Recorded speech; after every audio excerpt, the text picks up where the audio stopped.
어린 아이와 같은 믿음이라는 제목으로 같이 우리 말씀을 나누도록 하겠습니다. 오늘은 5월 첫째 주 이제 어린이 주일로 지키는데요. 어린 아이와 같은 마음으로 하나님 앞에 나아가게 될 때 하나님께서 우리를 만나 주시고 우리에게 복을 내려 주실 줄로 믿습니다. 5월은 여러 가지 가족과 관련된 휴일이 많습니다. 그래서 어린이날도 있고 어버이날도 있고 스승의 날도 있고 또 부부의 날도 있고 가족과 소중한 사람들과 관련된 기념일들이 몰려 있어서 우리가 5월을 가정의 달이다라고 이렇게 부릅니다. 특별히 가정의 달을 맞이해서 우리 교회에서는 성경적 자녀 양육 세미나를 준비를 했습니다. 그래서 아까 목사님이 광고하신 대로 5월 20일부터 30일 사이에 수요일 오전이나 토요일 오후에 시간이 되시는 분들은 남녀노소 상관없이 누구나 참여하실 수가 있으십니다. 특별히 우리 학부모님들 그리고 우리 교사 선생님들은 꼭 참석을 해 주시고요. 특별히 또한 그 할아버지 할머니들도 많이 오셔도 좋습니다. 왜냐하면 요새는 엄마 아빠가 맞벌이를 하는 경우가 많습니다. 그러다 보니까는 할아버지 할머니들이 손주를 봐주시는 경우가 굉장히 많습니다. 그러니까 이제 할아버지 할머니들도 꼭 이제 오셔서 세미나를 들으시면은 아마 큰 도움이 되실 것입니다. 우리 가정이 회복이 될 때 우리 교회가 건강해지고 이 나라가 더 든든히 세워지게 될 줄로 믿습니다. 무엇보다 우리 예수님께서는 가정을 굉장히 소중하게 여기셨습니다. 특별히 가정에서도 우리 어린아이와 여성들처럼 좀 연약하고 또 힘없는 사람들을 항상 예수님이 배려하시고 섬기시고 그들을 사랑하셨습니다. 예수님 당시 특별히 이 여성들은요, 이 남편들에 의해서 너무 쉽게 이렇게 버림을 당했습니다. 그래서 오늘 본문 바로 앞에 보시면은 바리새인들이 예수님을 시험하여서 질문을 합니다. 예수님, 사람이 아내를 버리는 것이 옳습니까? 라고 그렇게 질문을 합니다. 그러자 예수님께서 대답하세요. 모세가 어떻게 너희에게 명하였느냐? 모세가 너희에게 가르쳐준 율법대로 행하라는 거죠. 그러자 바리새인들이 이르되 모세는 이혼 증서를 써주어 버리기를 허락하였나이다라고 그렇게 대답을 합니다. 그러니까 신명기 말씀에 보시면요, 모세가 이혼 증서 규례를 세운 것을 볼 수가 있습니다. 모세가 이 증서를 만들게 된 것은 당시에 연약한 여성들의 인권을 보호하기 위해서 이혼 증서를 쓰도록 그렇게 명령을 한 것인데, 이것이 후대에 나중에 예수님 당시 유대인들은 이것을 악용을 해가지고 법을 악용을 해가지고 그냥 이혼 증서 한 장만 대충 써주면은 언제든지 남자들이 아내를 쉽게 버릴 수 있도록 이런 식으로 악용을 했습니다. 그래서 이에 대해서 예수님께서 하나님이 짝지어 주신 것을 사람이 나누지 못할지니라라고 그렇게 말씀을 하십니다. 그러니까는 남편이 아내를 절대로 쉽게 버릴 수 없다라는 거예요. 하나님이 짝지어 주신 것을 인간의 힘, 인간의 지혜, 인간의 증서 한 장으로 나눌 수가 없다는 것입니다. 이렇게 말씀을 하신 이유는 바로 당시에 경제적 능력이 없는 여성들과 약자들을 예수님이 보호하시고 배려하시는 예수님의 말씀입니다. 이 여성들도 힘이 없었고요. 특별히 오늘 본문에 보시면은 이 어린 아이들도 당시에 힘이 없고 연약해서 제대로 사람 대접을 받지를 못했습니다. 그래서 오늘 본문에서는 우리 예수님께서 어린 아이들이 얼마나 소중하고 귀한 존재인가라는 것을 가르쳐 주시는데 특별히 두 가지 교훈의 말씀을 나누도록 하겠습니다. 첫 번째로는 어린 아이같이 연약하고 부족한 자가 하나님의 나라에 들어가게 됩니다. 우리 예수님께서 그 공생에 사역하시는 것을 쭉 보시면요, 예수님이 웬만해서는 화를 거의 내지를 않으십니다. 근데 오늘 본문을 보시면 예수님이 굉장히 화를 내세요. 14절에 예수께서 보시고 노하시어 이르시되 라고 이렇게 말씀을 하십니다. 저 노하다라는 헬라어 단어가 아가나 크테오라는 단어인데요. 이 단어는 그냥 노한 게 아니라 분개하다, 분노하다, 격분하다라는 굉장히 강한 의미를 가지고 있습니다. 그러니까 마가복음에서 거의 유일하게 예수님이 이렇게 화를 내신 적이 없었습니다. 분노하고 격분하실 정도로 화를 내셨어요. 이유가 있습니다. 13절에 사람들이 예수께서 만져주심을 바라고 어린 아이들을 데리고 오매 제자들이 꾸짖거늘이라고 이렇게 말씀을 합니다. 예수님이 당시에 사람들에게 굉장히 인기가 많으셨습니다. 그래서 예수님 주변에는 항상 많은 사람들이 쫓아다니고 몰려다니고 예수님을 애워쌌습니다. 근데 항상 이렇게 많은 사람들을 상대하고 대중을 만나다 보면요, 항상 금방 피곤해지고요, 지칩니다. 이럴 때 바로 그 옆에 있던 제자들의 임무는 예수님을 보호해 주는 거예요. 예수님을 경호하는 일이 제자들 일이었습니다. 근데 이번에는 또 사람들이 막 어린 아이들을 막 몰고 데리고 온 거예요. 이 사람들은 근데 예수님이 자기 아이를 한번 만져주셨으면 좋겠다라는 이런 바람을 가지고 아이들을 데리고 예수님께 나와왔습니다.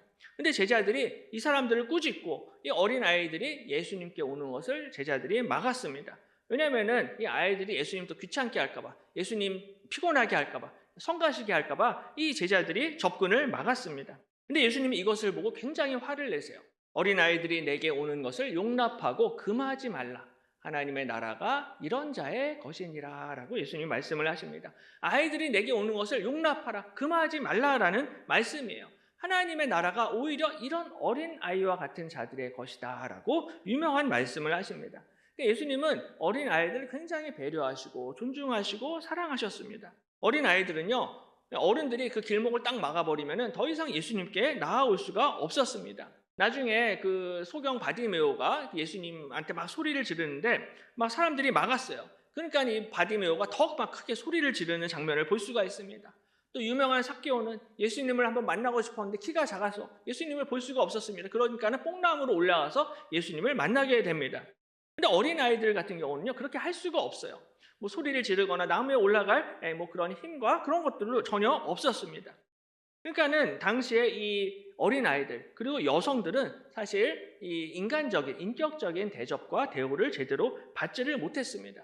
근데 예수님께서는 오히려 이 어린아이들이 내게 오는 것을 금하지 말아라, 용납하라 라고 말씀을 하십니다. 이 정도로 어린아이들을 생각하시고 배려하십니다. 근데 역사학자들에 따르면은 이 18세기에는 이 사회가 민중들을 발견했다라고 이야기합니다. 19세기에는 여성들을 발견했다 이야기하고 20세기에 어린이들을 발견했다라는 그러한 이야기를 합니다. 왜냐하면 18세기에는 시민혁명이 막 생겨가지고 그때 일반 백성들과 시민들의 주권을 되찾게 됩니다. 그리고 19세기에는 비로소 여성들이 참정권을 얻게 됩니다. 그리고 20세기에는 이제 어린이들의 인권에 대해서 관심을 갖게 되었다라고 이렇게 이야기합니다. 근데 예수님은 20세기가 아니라 지금으로부터 2000년 전에 이미 어린아이들을 많이 생각하시고 그들의 인권과 그들이 정말로 제대로 된 인격적인 대접을 받기를 원하셨습니다. 그래서 하나님의 나라가 오히려 이런 자의 것이다 라고 가르쳐 주셨어요. 천국에 들어가려면 어린아이들 막지 말라는 것입니다. 어린아이들 무시하지 말라는 거예요. 오히려 어른들이 아이들을 본받아야 한다라고 가르쳐 주십니다. 그리고선 오히려 이 어린아이들을 안아주셨고요. 어린아이들 위에 안수하셨고요. 오히려 이 어린아이들에게 축복하셨습니다. 그러니까 사람들이 예수님의 이 만져주심을 바라고 이 아이들을 예수님께 데리고 왔습니다. 근데 이 만져주신다라는 것은 굉장히 좀 중요한 의미가 있습니다. 구약 성경을 보시면요, 만져주신다라는 것은 바로 하나님의 축복을 상징하는 행동입니다. 그래서 예전에 그 이삭이 아들 야곱을 축복을 할 때요, 그냥 축복하는 것이 아니라 야곱의 손을 만지면서 그렇게 축복을 했습니다. 그러니까 어머니 리브가가 남편을 속이려고요, 이 야곱의 손에 염소 새끼 가죽을 입혀서 이 야곱이 에서를 대신해서 축복받게 해주는 것을 볼 수가 있습니다. 왜냐하면 이 이삭이 만지면서 아들을 축복을 했기 때문에 남편을 그렇게 속일 수가 있었던 거죠. 뿐만 아니라 야곱도 나중에 자신의 아들 요셉의 두 아들 에브라임과 므낫세를 축복을 할 때 이 머리에 안수하고 축복을 합니다. 오른손으로는 에브라임을 안수하고 왼손으로는 므낫세를 안수하고 축복을 합니다. 바로 이처럼 성경에서 만져주신다라는 것은 하나님의 축복을 상징하는 것입니다. 그래서 저도 요새 대신방을 하고 있는데 대신방 할 때마다 제가 꼭 한 분 한 분 머리에 안수하고 제가 기도를 하고 있습니다. 여기에 뭐 미신적인 의미가 있는 것이 아니라 순수하게 축복의 의미, 축복을 상징하는 행위입니다. 그래서 오늘 아이들도 이 예수님이 만져주시고 축복해 주시기를 바라는 이 순수한 마음으로 아이들이 예수님 앞에 나아왔습니다. 이렇게 순수하게 나아왔는데 제자들이 이 아이들을 막 혼내고 꾸짖는 거예요. 그 꾸짖는 제자들의 모습을 보고 예수님이 엄청 화를 내셨습니다. 예수께서 보시고 노하시어 이르시되 어린아이들이 내게 오는 것을 용납하고 금하지 말라. 하나님의 나라가 이런 자의 것이니라 라고 말씀을 하십니다. 예수님이 딱 보니까는 이 제자들이 너무 교만한 거야. 너무 오만합니다. 너무 이 우월의식에 젖어 있었어요. 오늘 본문 앞에 마가복음 9장을 보시면요, 예수님의 변화산 사건이 기록이 되어 있습니다. 예수님이 변화산에 제자들과 올라가셔서 영광 가운데 변화되시고 예수님의 이 변화된 모습을 제자들이 직접 목격을 합니다. 그리고 나서는 이제 변화산에서 내려왔는데요, 변화산 아래로 내려와 보니까 이 제자들과 서기관들이 또 거기서 막 산 아래에서 다투고 옥신각신하고 있었어요. 귀신 들린 자가 있는데 제자들이 이 귀신을 쫓아내지를 못하는 거예요. 그러니까 너희들이 쫓아낼 수 있다 없다 이러면서 서로 막 다투고 있었습니다. 근데 예수님이 딱 내려오시자마자 단번에 그 귀신을 제압을 하고 귀신을 쫓아내십니다. 서기관들의 코를 납작하게 만들어주세요. 제자들이 이것을 옆에서 다 지켜봤습니다. 변화산에서 놀라운 예수님의 영광을 보았고 산 아래에서 내려와서 보니까 예수님이 그냥 한마디 하시니까 귀신들이 사라지고 없어지는 이런 놀라운 기적과 능력을 보면서 제자들이 굉장히 의기양양했습니다. 의기양양한 정도가 아니라 아주 기고만장해졌어요. 그래서 그 사건 이후에 마가복음 9장 35절을 보면은 제자들끼리 이제는 서로 누가 더 크냐 이거를 가지고 또 자기들끼리 막 다투고 논쟁을 하기를 시작을 했습니다. 변화산에서 놀라운 예수님의 영광을 보고 예수님이 귀신을 쫓아내시는 예수님의 놀라운 능력을 보면서 이 제자들 마음 가운데 나도 높아질 수 있겠구나. 나도 대접받을 수 있겠구나. 나도 능력 행할 수 있겠구나라는 이런 교만한 생각과 욕심이 생겼습니다. 내가 지금은 힘들지만 예수님을 따라다니다 보면 나도 예수님처럼 높아질 수 있겠구나. 나도 예수님처럼 능력을 행할 수 있겠구나. 나도 큰 자가 될 수 있겠구나. 라는 이러한 생각들을 가지게 된 것입니다. 그래서 제자들이 자기들끼리 막 비교하고 다툽니다. 네가 더 크냐? 내가 더 크냐? 누구의 공로가 제일 크냐? 토론을 하면서 자기들끼리 싸움이 붙었어요. 근데 옆에서 또 예수님의 제자들의 모습을 보셨습니다. 서로가 막 높아지려고 이렇게 아웅다웅하는 모습을 보시고서는 그때 예수님이 어린 아이 하나를 예수님이 데려오십니다. 그리고선 이렇게 말씀을 하세요. 어린 아이 하나를 데려다가 그들 가운데 세우시고 안으시며 제자들에게 이르시되 누구든지 내 이름으로 이런 어린 아이 하나를 영접하면 곧 나를 영접하며 누구든지 나를 영접하면 나를 영접함이 아니요 나를 보내신 이를 영접함이니라 라고 그렇게 말씀을 하십니다. 예수님께서 이렇게 높아지려고 하는 제자들 앞에서 어린 아이를 하나 데려다가 그 가운데 세우시고 안아주셨어요. 그래서 내 이름으로 이런 어린 아이 하나를 영접하면 그 사람은 곧 나를 영접하는 것이다 말씀을 하십니다. 그리고 나를 영접하는 사람은 나를 보내신 하나님 아버지를 영접하는 것이다 라고 가르치셨어요. 분명히 어린 아이들을 영접하라라고 불과 얼마 전에 제자들에게 가르치셨습니다. 그런데 얼마 지나지 않아서 오늘 10장에서 이 제자들이 또다시 이 어린 아이들의 접근을 막은 것입니다. 예수님이 화나지 않을 수가 없으셨어요. 예수님의 말씀을 들어도 이 제자들이 한 귀로 듣고 그냥 한 귀로 다 흘려보냈던 거예요. 얼마 전까지 그렇게 어린아이를 잘 대접하고 섬기고 영접하라라고 그렇게 말씀을 하셨는데 그냥 금방 또 이 어린아이들을 막아세우는 제자들의 모습을 보고 예수님이 화를 내신 것입니다.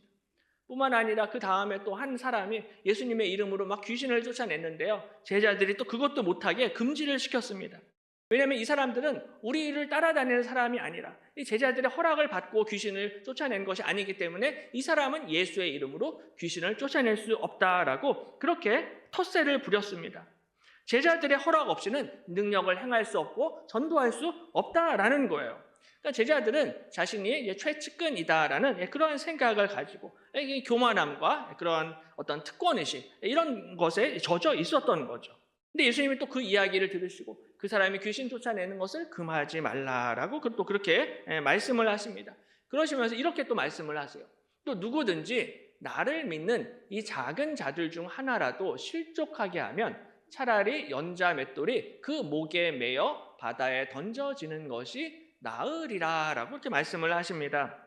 그러니까 예수님을 믿는 작은 자들 중에서 너희들 한 사람이라도 실족하게 하면은 차라리 연자 맷돌을 목에 메고 바다에 던져지라는 것입니다. 이 정도로 우리 예수님께서는 예수님을 믿는 작은 사람들 한 사람 한 사람을 소중하게 생각을 하셨고 그들을 용납하시고 그들을 영접하셨습니다. 계속해서 반복해서 이것을 가르치세요. 너희들이 이렇게 작은 어린 아이 하나를 영접하지 아니하면 너희는 차라리 연자 맷돌 메고 바다에 빠지라는 것입니다. 그러니까 어린 아이들에게, 어린 자녀들에게 상처 주지 말라는 거예요. 예나 지금이나 우리 아이들이 어른들 때문에 그리고 엄마 아빠 때문에 상처를 받는 경우가 많습니다. 가정에 문제가 있고 부부 사이에 불화가 있으면요 대부분의 피해는 이 아이들이 다 피해를 받게 됩니다. 자녀들이 일평생 상처를 안고 살아가게 됩니다. 그래서 흔히 하는 말 중에요. 문제 부모는 있어도 문제 아이는 없다라는 그런 말이 있어요. 예전에 어느 화창한 봄날에 초등학교 선생님이 반 아이들한테 종이를 한 장씩 나눠주셨어요. 나눠주시고서는 여기 종이를 나눠줄 테니까는 고민이 있는 사람들은 고민 하나씩 전부 다 써서 제출하세요라고 그렇게 선생님이 이야기합니다. 그래서 아이들이 전부 다 자기들 고민을 하나씩 하나씩 적어서 다 쪽지를 제출을 했습니다. 그래서 이제 수업이 끝나고 선생님이 그 한 장 한 장 다 읽어보는데 갑자기 한 줄 고민이 눈에 딱 들어왔습니다. 한 아이가 이렇게 썼어요. 저는 아파트에서 뛰어내리고 싶어요라고 이렇게 썼습니다. 순간 선생님이 너무 놀랐어요. 그래서 그 즉시 그 아이 엄마한테 전화를 했습니다. 그래서 어머니가 무슨 일이냐라고 이렇게 물으시니까 이 선생님이 자초지종을 설명을 하면서 제발 지금 빨리 아이 있는 곳으로 가십시오라고 그렇게 이야기를 했습니다.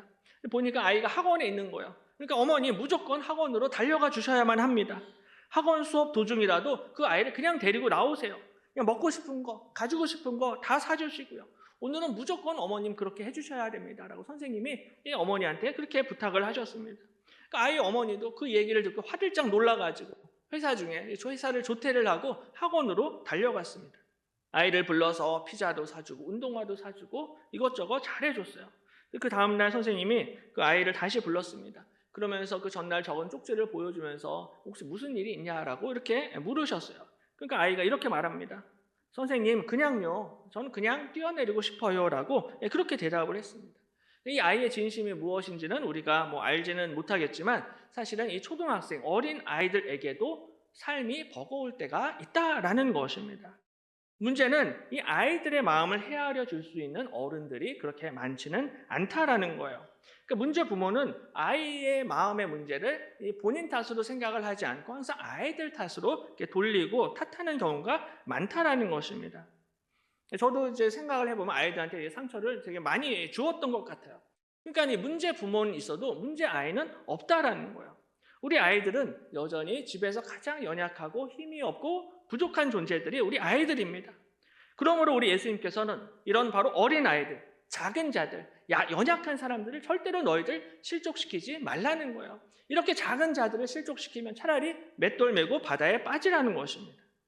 예수님이 이 정도 말씀하셨으면 제자들이 좀 알아먹어야 되는데 제자들이 또 오늘 이 10장에서 아이들이 예수님께 접근하는 것을 막았던 거예요. 예수님이 계속해서 이 작은 자들, 어린아이들, 연약한 사람들 잘 챙기고 배려하고 섬기라라고 말씀을 하셨음에도 불구하고 제자들이 끝까지 예수님의 말귀를 알아듣지를 못하는 것입니다.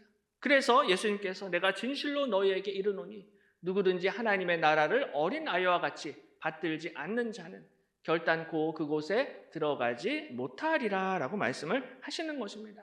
하나님의 나라를 어린아이와 같이 받들지 않는 사람은 하나님의 나라에 들어갈 수가 없다는 것입니다. 어린아이와 같은 마음으로 자신의 연약함과 자신의 부족함과 자신의 허물을 인정하고 주님 앞에 나아오는 자들이 하나님의 나라에 들어가게 될 줄로 믿습니다.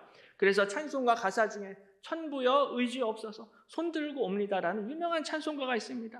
주님 앞에 하나님 저는 할 수가 없습니다. 저는 어린아이와 같습니다. 주님 나를 불쌍히 여겨 주시옵소서. 내 손을 잡아 주시옵소서. 손들고 주님 앞에 나오는 자들이 응답받고 구원받게 될 줄로 믿습니다.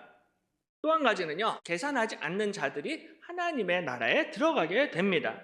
어린아이들은요. 복잡하게 이것저것 계산하고 따지지 않습니다. 그냥 순수한 마음으로 예수님께 나오는 자들이 결국 하나님의 나라에 들어가게 될 것입니다. 어린아이와 같이 하나님의 나라를 받아들인다라는 것은 어린아이들처럼 계산하지 않고 아무런 속셈 없이 순수하게 하나님의 나라를 받아들여야 한다라는 것을 의미합니다.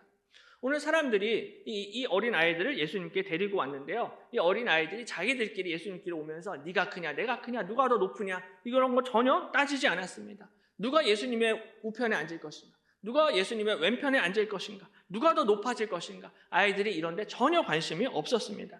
제자들처럼 이것저것 따지면서 계산하면서 예수님께 나온 것이 아니었습니다. 어떻게 하면 내가 교회에서 더 높아질 수 있을까 관심이 없었습니다. 교회에 나오면 나에게 이익이 무엇이고 내가 손해는 무엇일까 이거 계산하지 않았어요. 헌금은 어느 정도 하는 것이 나한테 가장 이익이 될까 이거 따지지 않았습니다. 어떻게 하면 내가 교회에서 직분을 받을 수 있을까 전혀 계산하지 않았던 것입니다. 그러니까 아이들이 원했던 것은 딱 한 가지였어요. 그것은 바로 예수님의 만져주심이었습니다. 그냥 이 어린 아이들은요 그냥 예수님이 그냥 좋았습니다. 예수님이 나에게 용돈을 많이 줘서 예수님을 좋아하는 것이 아니라 예수님이 나를 취직시켜주고 나를 결혼시켜줘서 예수님을 좋아했던 것이 아니라 그냥 순수하게 예수님이 나를 그냥 한번 만져주었으면 좋겠다라는 이러한 바람으로 예수님 앞에 나아왔던 것입니다. 우와, 예수님이 오늘 나를 한번 만져주시기만 해도 나는 너무 좋겠다. 예수님이 오늘 주일 예배할 때 나에게 한마디 말씀만 주셔도 나는 너무 행복하겠다. 예수님이 이 시간 나에게 정말 부스러기 같은 은혜만 주셔도 나는 너무 감사할 텐데, 이 어린아이와 같이 순수한 마음으로 주님 앞에 나아왔던 것입니다. 이것저것 따져보고 교회 나온 것이 아니었던 것입니다. 바로 오늘 예수님은 바로 하나님의 나라, 이런 자의 것이니라라고 우리에게 말씀을 하시는 것입니다. 그래서 그 어린아이들을 만져주실 뿐만 아니라 그 어린아이들을 안아주셨고요, 그 어린아이들 위해 안수하셨고 그들에게 축복하셨습니다. 바로 이것이 하나님의 나라에 들어가는 비결인 것입니다. 하나님의 나라에 들어가기 위해서는 나이에 상관없이 우리의 마음이, 우리의 심령이 어린아이와 같은 자들이 하나님의 나라에 들어가게 된다는 것입니다. 하나님의 나라에 들어가기 위해서는 이 땅에 속한 것을 더 차지하려고 머리 굴리고 계산하고 따지는 자들이 하나님의 나라에 들어가는 것이 아니에요. 계산하지 않고 순수하게 따지지 않고 주님 앞에 나오는 자들이 하나님의 나라에 들어가게 될 것입니다. 누가 나를 예수님께 데리고 가려고 할 때 그냥 그 예수님의 만져주심을 사모하면서 그냥 순순히 데려옴을 당하는 자들이 복을 받고 응답받게 된다는 것입니다. 그래서 마가복음에 보시면요, 이렇게 데려옴을 당하는 사람들이 많습니다. 2장에 보면은 중풍병자가 고침을 받는데 중풍병자가 꼼짝을 못하니까 친구들이 이 중풍병자를 데리고 예수님께 나아옵니다. 그랬더니 고침을 받아요. 7장에서는 귀먹고 말 더듬는 자가 역시 사람들이 데려와서 예수님께 고침을 받습니다. 8장에서는 벳세다의 맹인이 또 데려옴을 당해서 예수님께 고침을 받게 됩니다. 그러니까 귀먹고 말 못하는 자, 그리고 이 벳세다의 맹인, 전부 다 예수님이 하나씩, 한 명씩 전부 다 만져주셔서 이들을 고쳐주시고 치유해 주시는 것입니다. 그러니까 마가복음에는 계속해서 예수님이 만져주시고 터치하시는 것이 굉장히 많이 강조가 되고 있어요. 마치 어렸을 때 항상 우리가 배가 아플 때 우리 어머니들이 항상 그 배를 이렇게 만져주시면서 엄마 손은 약손이다, 엄마 손은 약손이다, 그렇게 말씀하시는 그 어머니의 손과 그리고 음성을 아마 다들 기억을 하실 것입니다. 마치 이 어린 아이들이 그 어렸을 때 그 어머니의 손을 애타게 찾고 기대하며 사모했던 것처럼 오늘 이 어린 아이들은 그 예수님의 만져주심을 간절히 찾고 사모하며 기대하면서 주님 앞에 나아왔던 것입니다. 그래서 예수님 만나러 교회 한번 가자 그러면은 그냥 순순히 교회 가는 거예요. 그냥 새벽 기도 가서 기도 같이 하자라고 이야기하면 순순히 새벽 기도 나와서 주님 앞에 기도하는 것입니다. 이제 이번에 봄에 코이노니아 있으니까 함께 참석합시다라면 또 거의 순순히 코이노니아에 참여해서 나와서 데려옴을 당하는 자들이 결국에는 복을 받게 된다는 것입니다. 우리 태신자들도 마찬가지죠. 태신자들도 역시 주님 앞에 나와서 데려옴을 당하게 될 때 하나님, 우리 태신자들에게 예수님의 말씀을 들을 수 있는 이 마음의 문을 열어 주시옵소서. 어린아이와 같은 마음으로 하나님의 말씀을 듣고 예수님의 복음을 듣고 구원받게 하여 주시옵소서. 데려옴을 당할 수 있는 어린아이와 같은 마음이 있어야 한다는 것입니다. 우리도 마찬가지고 태신자들도 마찬가지예요. 어린아이와 같지 아니하면 하나님의 나라에 들어갈 수가 없다는 것입니다.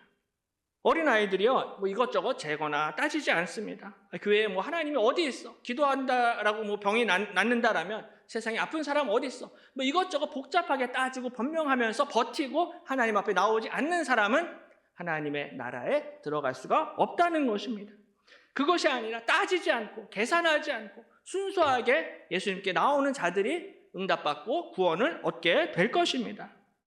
그래서 오늘 16절에 예수님이 그 어린 아이들 안고 그들을 위해 안수하시고 축복하시니라 라고 말씀을 하십니다. 예수님께 나오는 이 어린 아이들을 절대로 모른 척하지 않으십니다. 외면하지 않으세요. 그 아이들 한 명 한 명 다 안아주시고요, 안수하시고 그들에게 축복해 주셨던 것입니다. 어린 아이와 같은 마음으로 주님께 나아오시기를 바랍니다. 남녀노소 나이에 상관없이 어린 아이와 같은 자들이 은혜 받고 구원받게 될 것입니다. 이제 말씀을 맺겠습니다. 오늘 10장을 계속 쭉 읽다 보면요, 어린아이와 같은 한 사람을 우리가 또 볼 수가 있습니다. 그 사람이 바로 그 유명한 맹인 거지 바디메오입니다. 예수님이 이제 여리고에서 나가실 때 이 맹인 거지 바디메오가 길가에 앉아서 나사렛 예수가 온다라는 이 소문을 듣습니다. 그러니까 그 자리에서 막 소리를 지르면서 다윗의 자손 예수여 나를 불쌍히 여기소서라고 그렇게 소리를 지릅니다. 근데 이 바디메오가 이렇게 소리를 지르니까 옆에서 사람들이 또 바디메오를 혼내고 꾸짖고 난리가 났습니다. 예수님 지나가시는데 좀 조용 좀 해라, 잠잠하라, 책망합니다. 왜 이렇게 소란을 피우고 소리를 지르느냐? 마치 오늘 제자들이 어린 아이들을 데리고 온 사람들을 꾸짖었던 것처럼 똑같은 에피티마오라는 동사를 사용을 해서 바디메오를 꾸짖고 혼냅니다. 근데 바디메오가 포기하지 않습니다.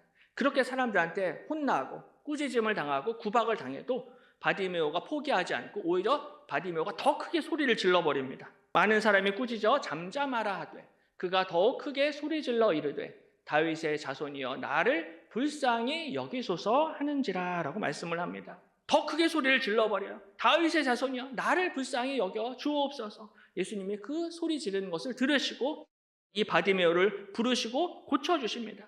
이 바디메오가 오늘 예수님께 고침을 받았던 이유가 무엇입니까? 바로 이 바디메오에게 어린 아이와 같은 믿음이 있었기 때문입니다.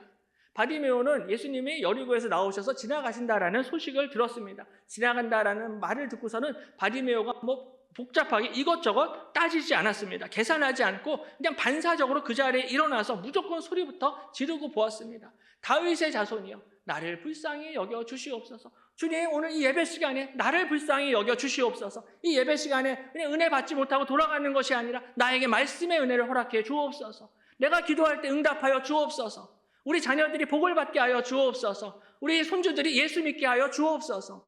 하나님 앞에 부르짖으면서 간절히 나아갔을 때 우리 예수님께서 이 바디메오를 외면하지 않으신 것입니다.